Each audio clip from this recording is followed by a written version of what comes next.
Existe um ponto delicado e muito atual em que linguagem espiritual e sofrimento psíquico se colidem. Em tempos em que tudo é laudo, tudo é romantizado, aonde ansiedade é sinônimo de pessoas apressadas, esquizofrenia se torna sinônimo de pessoas que ouvem sua própria intuição ou que tiram coisas da própria cabeça, aonde bipolaridade é ridicularizada e colocada como alguém que alterna de humor durante o dia e que não sabe o que quer. Mesclado até com signo, dizendo que a pessoa ela é bipolar porque ela é libriana. Mas em tempos como esse também, a espiritualidade tem dado vazão a diversas condições em que as pessoas não buscam ajuda porque não querem, ou por falta de conhecimento, ou por vergonha, mas misturam o que é espiritual com o que é psíquico, com o que é físico, e a gente vai ter aí uma era muito delicada. Falar sobre esse assunto requer um pouco de atenção para que você que está assistindo não interprete errado e para que também eu possa falar de uma forma que atinja sem parecer que eu estou menosprezando nenhum lado, nenhum outro. Então fica comigo até o fim, presta bem atenção. É um vídeo curto, mas eu garanto que vale a pena nos dias de hoje. Seja bem-vindo ao nosso canal. Eu sou o Amir Thaís Rebeck, sacerdotisa do Templo Reino de Morcego. Além de sacerdotisa, né, eu sou psicanalista clínica.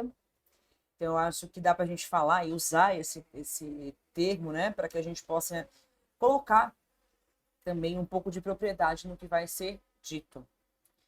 Hoje a gente vê muito a questão da espiritualidade livre, da liberdade dos terreiros e de, enfim, várias pessoas seguindo a sua intuição, seguindo a sua vontade, seguindo algo que eles dizem ser espiritual e que muitas vezes pode até ser, mas o que eu tenho visto ultimamente tem me chamado um pouco a atenção e tem trazido à tona alguns questionamentos que são pertinentes. Eu acho que você também que acompanha esse tipo de conteúdo deveria também parar para analisar. A gente tem visto pessoas aí que incorporam, né, ao vivo, incorporam em podcasts, incorporam em lives, gravam suas entidades, enfim. Isso já não é uma coisa nova, né? Mas com o advento de redes sociais de vídeos curtos, a gente tem tido isso com uma frequência um pouco maior.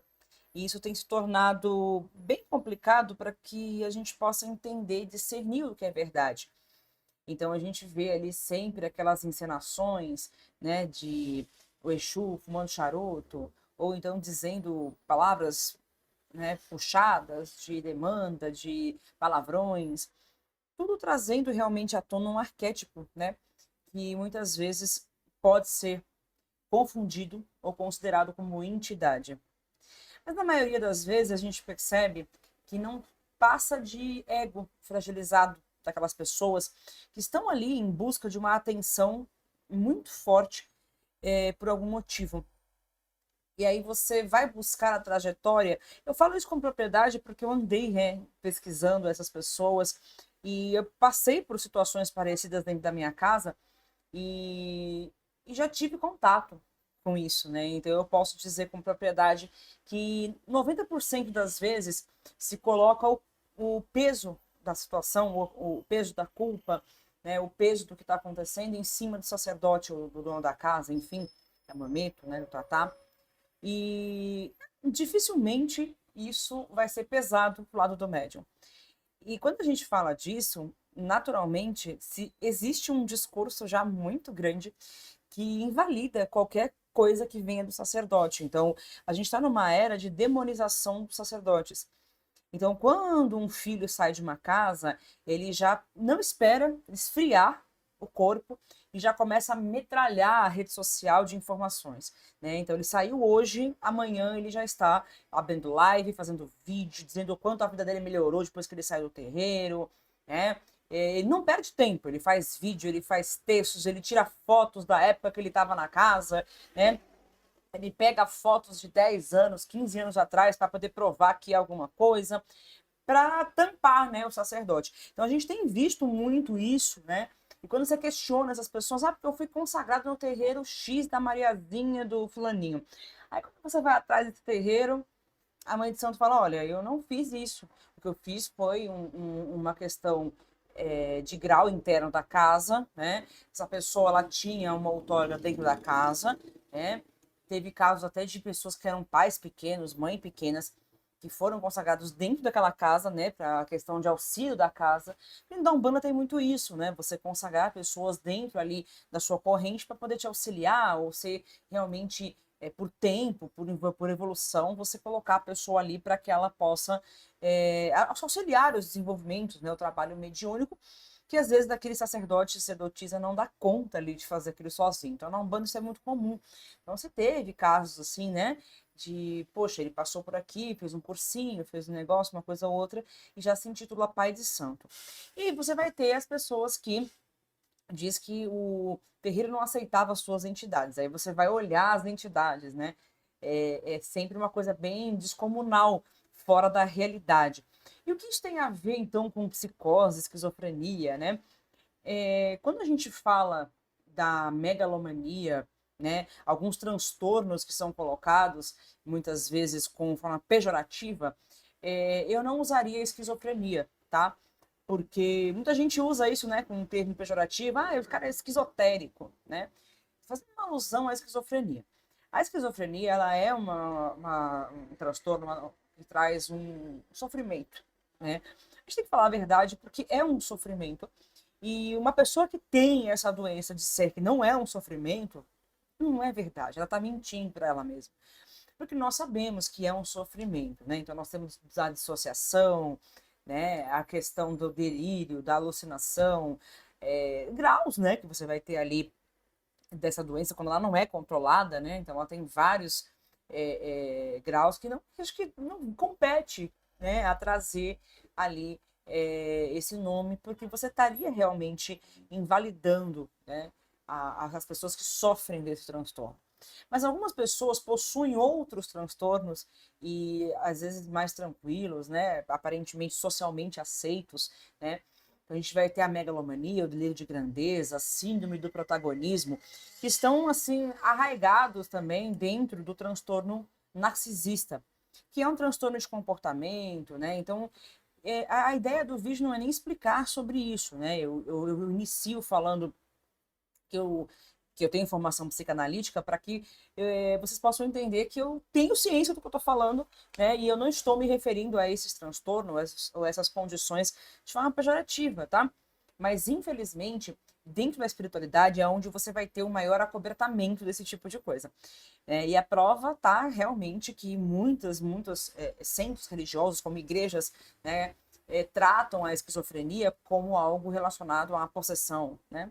E isso até nos dias de hoje, tá, gente? Não é uma coisa que deveria ser medieval, mas ainda nos dias de hoje se tem isso. E é o pior erro que se comete, né? Uma pessoa que está nessa condição, ela precisa de tratamento, de acompanhamento, de uma coisa que seja plausível, né? E não é falta de Deus, é falta realmente de se ter um tratamento, de se ter um diagnóstico completo, de se ter um acompanhamento, de se ter ali uma equipe especializada, dependendo do que você tem. Só que ele se manifesta dentro da espiritualidade porque a espiritualidade é o que nós temos de mais obscuro, né? A espiritualidade, ela mexe com o que nós chamamos de inconsciente.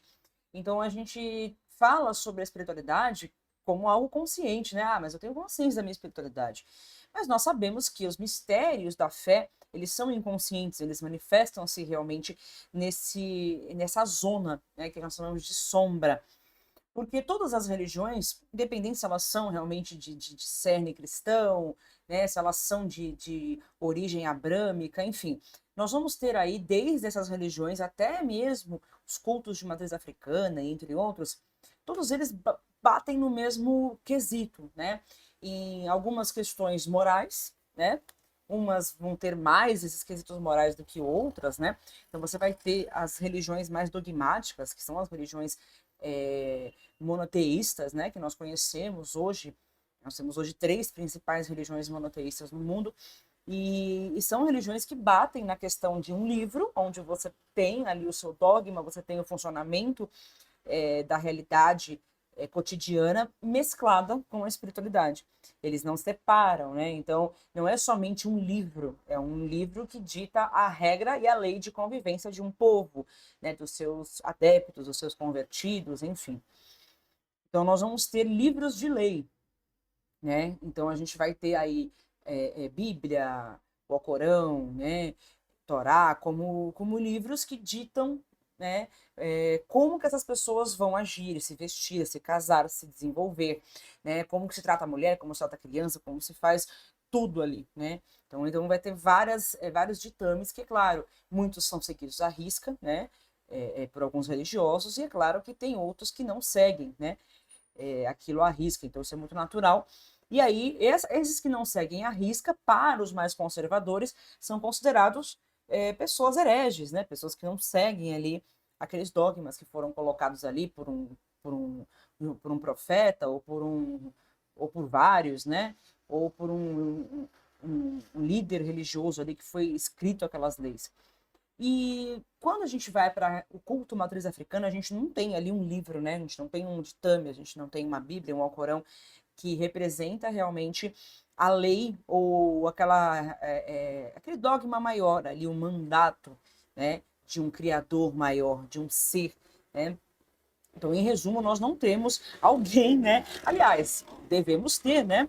Devemos ter. Mas não temos, né, em suma, na teoria, uma pessoa que se isolou no meio de algum lugar, né, e recebeu ali a orientação de Olodumare, né, de Zambi, e que Zambi ou Olodumare, ou o nome que você quiser dar, chegou para a pessoa e mandou ela escrever um livro, né, de regras e leis que deveriam ser seguidas ali pelos seus adeptos, né? Então nós não temos isso dentro dos nossos cultos. Nossas diásporas, elas são pautadas em tradições orais, né?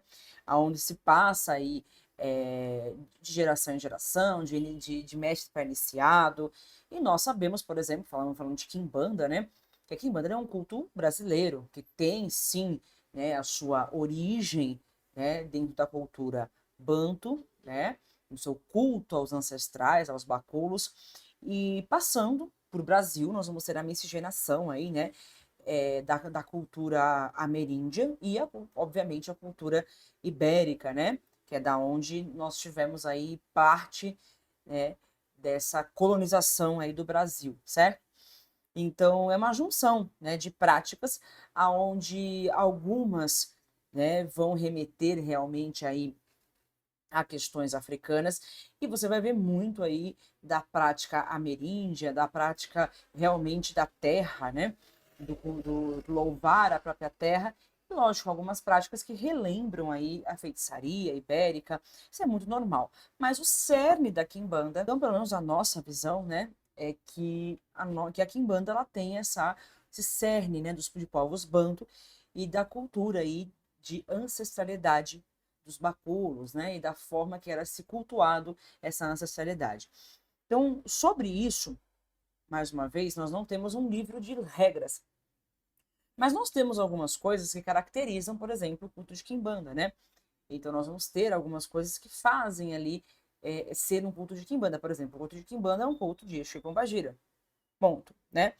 E, lógico, nós vamos ter vertentes, famílias, nomes diferentes, tradições, né, diferentes, mas ainda assim, né, Quimbanda é Quimbanda. É um culto de Exu e Pombagira. Ponto, né?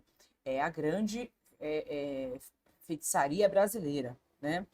A necromancia, a necrolatria brasileira, né? Mas, por outro lado, né, o que isso tem a ver com toda essa questão, né? A questão é que se dentro da igreja nós temos pessoas que juram, né, que escutam ali alguma voz divina dizendo a elas o que fazer e até mesmo cometem atrocidades em nome dessas vozes, ou até mesmo fazem besteiras ou falam loucuras, isso não vai ser diferente num culto, religião, aonde se tem ali sumariamente a incorporação de espíritos. Então, a incorporação de espíritos, ela é um processo que ele é externo e não somente interno. Quando a gente fala de alguma questão de condição de psicose, ou até mesmo a própria esquizofrenia, a esquizofrenia não é uma incorporação. A esquizofrenia é um processo interno, onde existe aí alguns fatores que levam, né, a questão da dissociação, a desfragmentação da realidade. Então, existem vários fatores que determinam a esquizofrenia, e como eu disse anteriormente, é algo com certeza muito sofrível, né? Então, é inquestionável isso, né? Então, aí você vai ter as alucinações psicóticas, né, a mania de perseguição. Então, tem várias coisas que determinam aquilo ali. Por isso que o tratamento é tão importante e normalmente é feito aí, na sua maioria, em antipsicóticos. Coisa que a mediunidade, ela não se caracteriza, né, com uma psicose, pelo menos não deveria ser, né? Inclusive, hoje nós temos essa questão até realmente ética dentro do atendimento, né, psicológico, psiquiátrico, e a gente consegue entender que a mediunidade não é um mecanismo psicótico, né? Apesar de também não ter sido provado até aí, nós também não temos prova real, né, do id, do ego e do superego de Freud, onde esse foi um grande problema na época da ascensão da psicanálise, aonde não se tinha aí como provar o que era isso, né? E ainda hoje, com tanta tecnologia, com tanto mapeamento, ainda não foi literalmente descoberto aonde que ficam essas áreas, mas elas são áreas do nosso conjunto de memórias, né? Nosso conjunto de pensamento. Então nós temos o id, o ego e o superego, que seria o inconsciente, o superconsciente, né? E o consciente. Então, aonde acontece a incorporação? A incorporação, em tese, ela acontece aí quando se tira esse frenador, né? Esse superego. O superego é aquilo que impede você de xingar o seu chefe quando ele te irrita, né? Você vai pro banheiro, você fica revoltado e você xinga lá em off e depois você volta para trabalhar. Esse é o superego, né? E você vai ter aí o que a gente chama de pineal, que é uma glândula, né, que nós temos aqui, que ela é responsável por esses estados alterados de consciência, de gnose, enfim, existiam processos aí dentro da incorporação que podem ser observados, assim, de diminuição de frequência cardíaca, né, batimentos, enfim, tem vários fatores que podem aí acontecer durante o transe. Inclusive, isso foi muito estudado por Jung, né?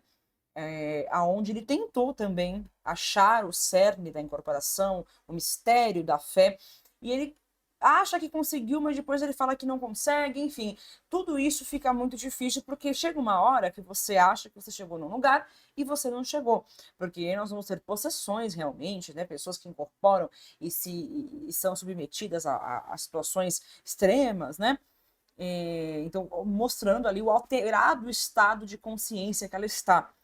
E muitas vezes isso pode sim ser confundido com outras questões, porque temos aí sim, né, sintomas de transtornos que também alteram a consciência ao ponto da pessoa não sentir nada, né? Então nós temos o transtorno de identidade, nós temos a psicose, como eu disse, né, e nós vamos ter outras questões que fazem essa inibição de alteração de consciência, fazendo com que você às vezes não sinta tanta dor, ou então não lembre o que fez, né?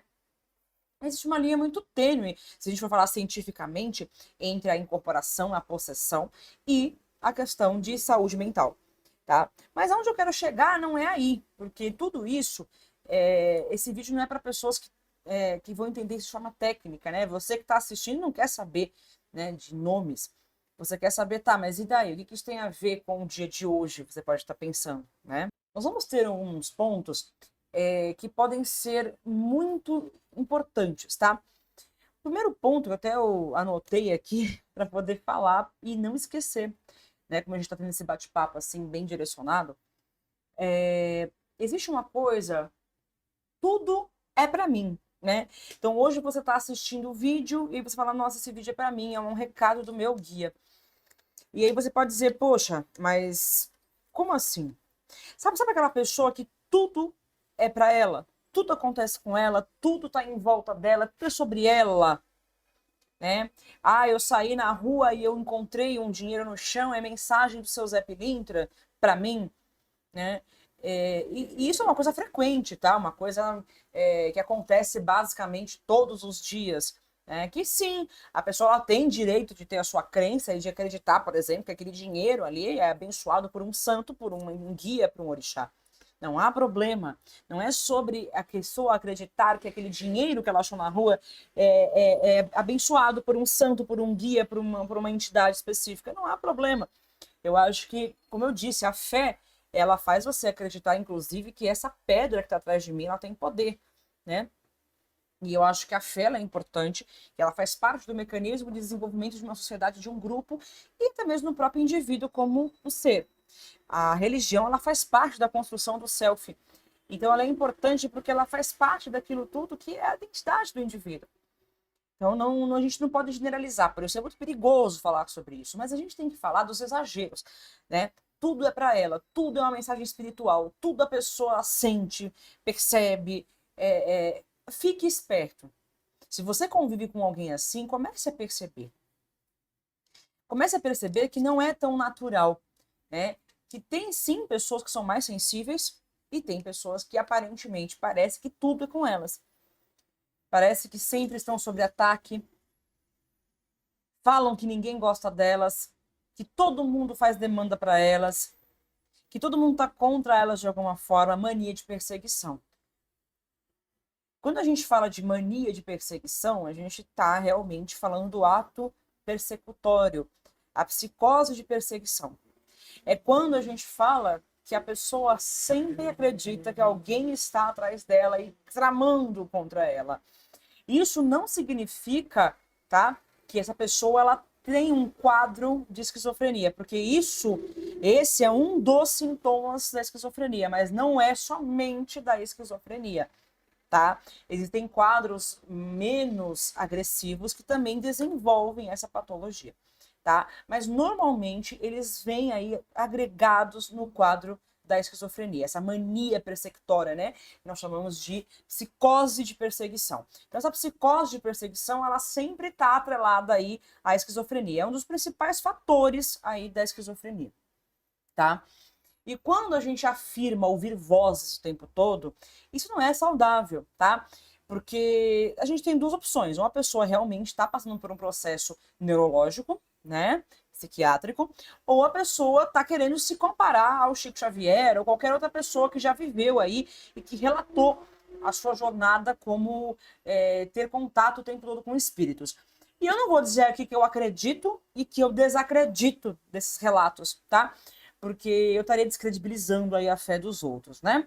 Mas eu acho muito estranho alguém que passa 24 horas por dia ouvindo recado de entidade. Eu particularmente acho. Eu sou mameto, sacerdotisa há mais de 13 anos, tá? E eu não desejaria na minha vida passar por isso, tá? Porque no meu ver, isso seria, na verdade, um fardo e não uma bênção.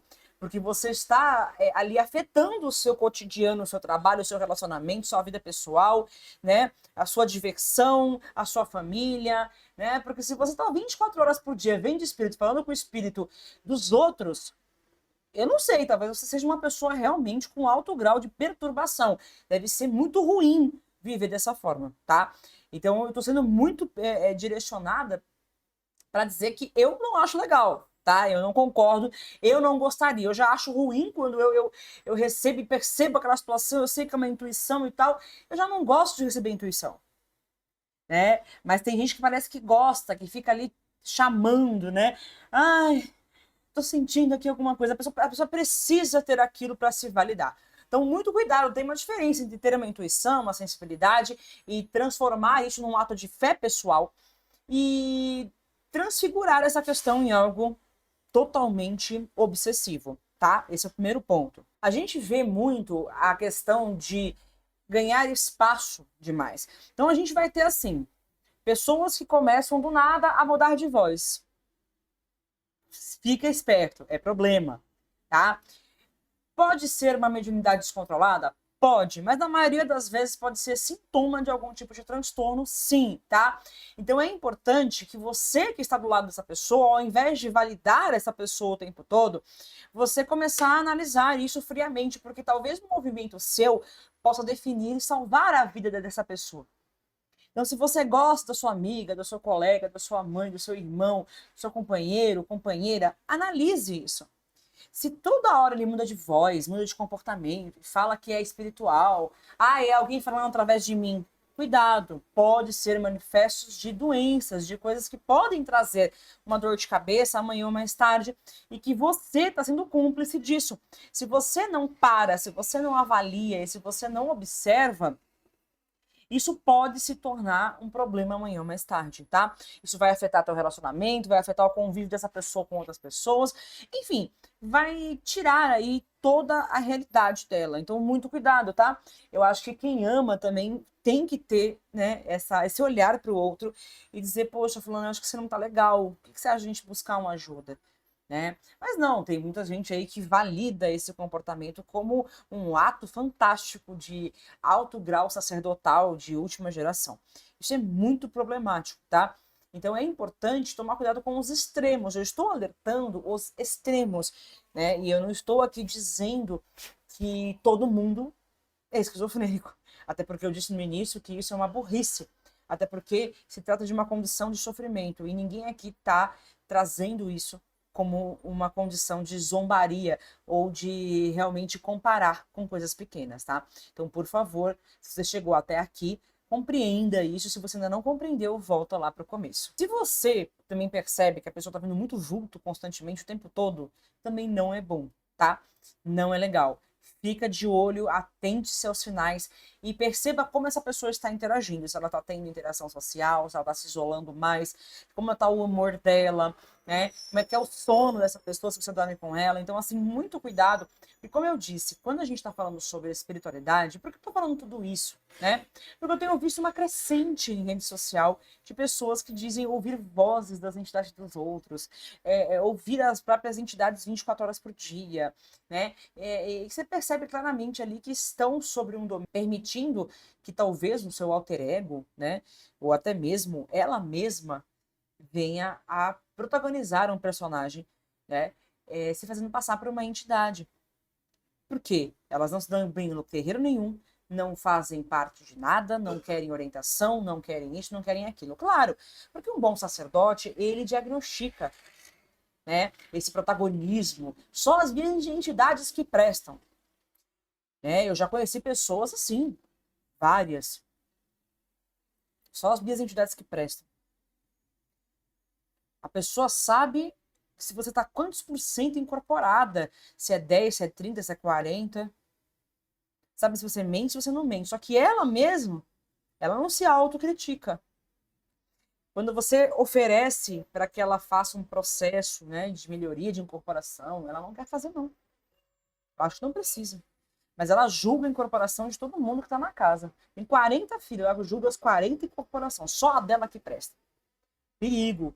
É o ego. Quando o ego ele passa à frente, já não é mediunidade. Já começa por aí. A mediunidade é a entrega do seu corpo à parte espiritual. Então já começa por aí. Pode ser até um desvio de caráter, o que é pior, né? A gente acaba eliminando a questão de sanidade mental e vai para a parte de caráter do ser humano, né? São pessoas realmente, como diz o povo de axé, marmoteiros. E aí as pessoas gostam de mentir, porque elas se sentem no ápice, no centro, né? Então elas precisam mentir para validar a sua autoestima, né? Então, quando você vê que esse relato, essa situação mediúnica dela começa a invadir ambientes como sala de jantar, quarto de dormir, momentos de intimidade, de lazer, muito cuidado. Você pode estar entrando num ciclo, né, ou alimentando uma pessoa com caráter falho, com uma necessidade narcísica, né, de autodomínio, de protagonismo, né, até casos mais graves, como transtornos, né, que têm a origem dissociativa, tá? E que você aí, quando você bate palma pra gente assim, você está, né, reafirmando que esse comportamento é positivo, certo? Então esse vídeo ele não é realmente uma crítica, né? Eu só falo sobre os excessos e eu acho que sim, nós podemos voltar em um outro momento falar sobre isso de uma forma mais ampla, falar de forma mais determinada, detalhada. Eu fiz de uma forma mais aberta para ficar mais fácil para vocês entenderem do que eu estou falando. Esse vídeo é um alerta para pessoas que vivem hoje no mundo do conto de fadas ou que conhecem pessoas que estão entrando nesse meio. Muito cuidado, tá? Muito cuidado com as vítimas de tudo, que são perseguidas por todos, que sempre sofrem ataques, né? Que nunca fizeram nada. Cuidado, né? Muito cuidado, porque são pessoas provavelmente que estão nesse protagonismo narcísico. Então você tem que tomar muito cuidado, que sim, pode ser sim uma questão de caráter, pode ser uma questão narcísica, ou na pior das hipóteses, alguma, né, algum problema aí que tem ligação com transtornos dissociativos de identidade, que são vários, tá, gente? Não, eu dei exemplo da esquizofrenia, do TDI, mas nós temos outros transtornos dissociativos, né, e outras crises dissociativas também que podem dar em outros transtornos. Então, às vezes você está mascarando isso, né, e a pessoa está usando a espiritualidade, porque sim, a espiritualidade é uma fuga, porque ela se trata de algo que acontece no background, né, ela é uma energia de sombra, porque nós estamos dando com mistérios, né, o invisível, Deus, né, o grande e poderoso criador do universo, as entidades invisíveis, os seres invisíveis, os anjos, os demônios, eles são invisíveis aos olhos nus, né? Então eles se transformam aí na sua parte inconsciente. Então, quando se fala de religião e espiritualidade, nós estamos falando com a parte sombra do ser humano. Então, sempre que se lida com a parte sombra do ser humano, corre-se o risco de se ter esse tipo de confusão. Então é muito importante que você que valide isso, tome cuidado. E se você está passando por isso, e você faz isso e tem consciência, comece a observar e a se questionar, tá? Muito cuidado com o comportamento obsessivo, né? Que nada tem a ver com obsessão espiritual, certo? Então eu fiz aí para a gente poder conversar, elucidar e, logicamente, compartilhe esse vídeo aí com quem for de interesse e comenta aqui o que você acha sobre esse assunto. A gente te vê por aí. Axé, até lá.